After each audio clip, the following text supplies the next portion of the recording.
Alright, good morning.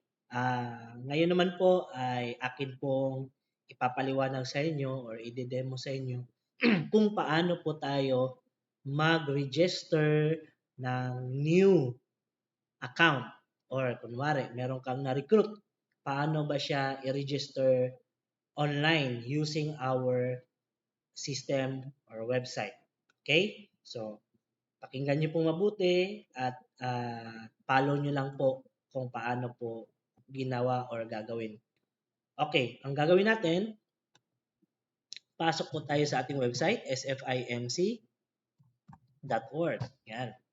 So, makikita niyo po dito po na part ay click niyo po yung member login and then hihingin po ang ating IBO number, then the password.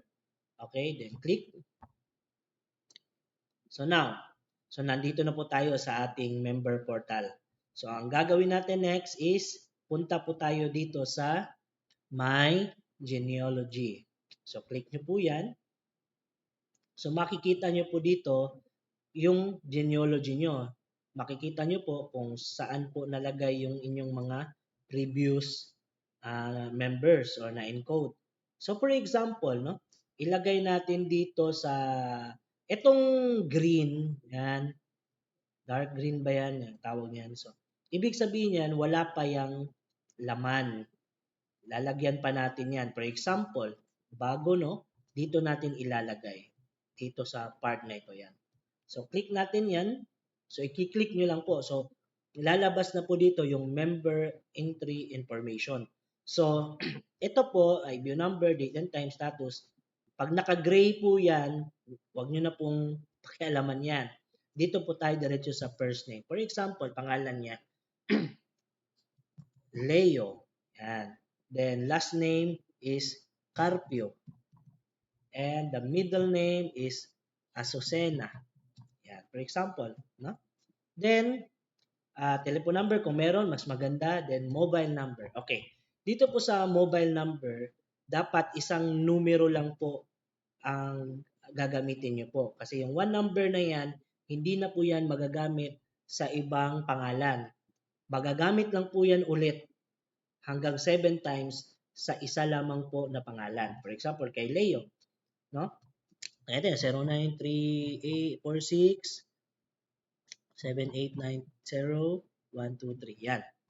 So, yan yung cellphone number. So, email. Isang email lang din po, no? Leo Carpio. Yan. At Gmail.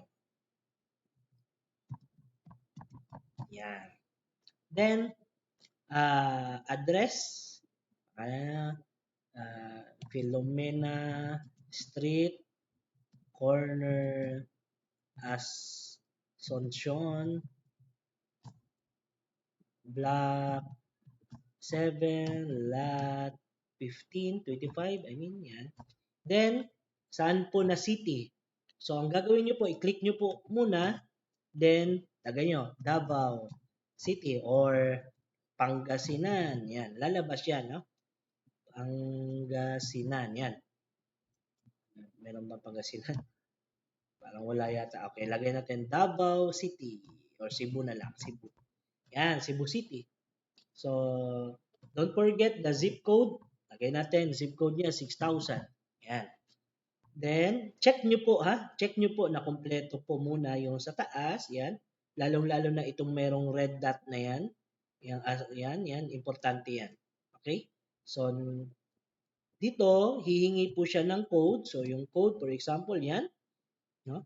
And also, sino po ang sponsor? Palagay natin, pina-encode lamang po sa inyo, no? So, lagay natin, ang sponsor is si Miss Lovely. Yan. Click nyo lang po. Tapos lalabas, yan, Lovely. So, dito po, no? For example, yan. Then, double check.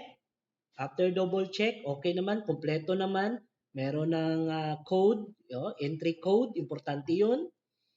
Hindi ma-encode ito, hindi ma-successful encode ito kung wala pong entry code. So yan, pag kompleto na, No? Automatic na rin siya nakalagay yung position niya sa left and right kasi kinlik natin left. Okay? So, save na natin. Okay. Pag save na, yan. Save na natin yan. Pag save, yan. Then, lalabas po yan. Okay. So, na-save na po. Ito na po siya. So, makikita nyo po rito,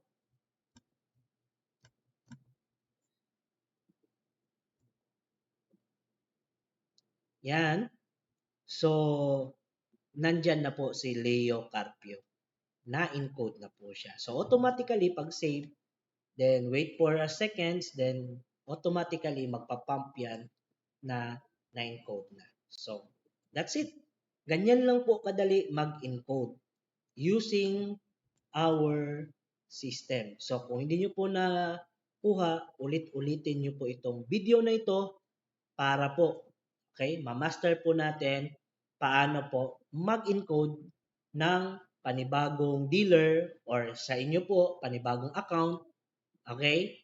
And para po maging magaling po tayo sa ating negosyo. Para hindi na natin ipa-encode kay upline kasi kaya na natin mag-encode. Alright? So, yan po, no? Maraming salamat po. God bless you po.